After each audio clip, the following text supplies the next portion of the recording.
নমস্কার বন্ধুরা, আপনারা দেখছেন রাজকুমারী কুকিং হাউস। রাজকুমারী কুকিং হাউস আজকে এই গরমে আমি সাবু দিয়ে পুডিং তৈরি করবো। সাবুর দানাটা আমি 2-3 বার জল পাল্টে ধুয়ে নিয়েছি।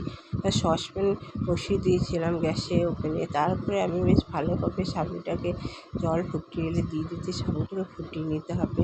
এই গরমে ঠান্ডা সাবু খেতে খুব ভালো লাগে। সাবু তৈরি হয়ে গেলে সাবুটাকে আমি একটা ছাঁকনায় ছেঁকে নেবো, জলটা নিচে পড়ে থাকবে, সাবুদানাটা পড়ে। ওইদিকে আমি কড়াইয়ে বসিয়ে দিয়েছিলাম। কড়াইয়ে আমি সামান্য চিনি দিয়ে বেশ একটা কালার জন্য ক্যারামেল তৈরি করে নিলাম। তারপরে দুধ দিয়ে দিলাম। আমি 1/2 লিটার দুধ নিয়ে নিয়েছিলাম।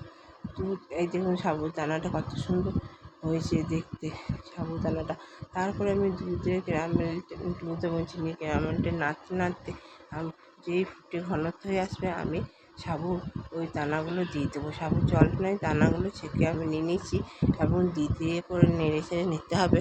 নাড়ার পরে নামিয়ে নিতে হবে। নামানোর পরে আমি দেখুন কত সুন্দর একটা পাত্রে নিয়ে নিয়েছি। কত সুন্দর দেখতেও লাগছে, খেতেও খুব সুন্দর লাগে। আপনি দেখবেন এই গরমে ঠান্ডা জিনিস খেতে খুব ভালো লাগে। প্রচণ্ড গরম পড়ে গেছে, সেই জন্যে আমি 2টো গ্লাসে ওই সাবু এবং দুধের পুডিংটা নেওয়ার পরে সামান্য পাকা আমের সিজন, এই সময় পাকা আম সবার প্রত্যেকের বাড়িতেই থাকে নিশ্চয়।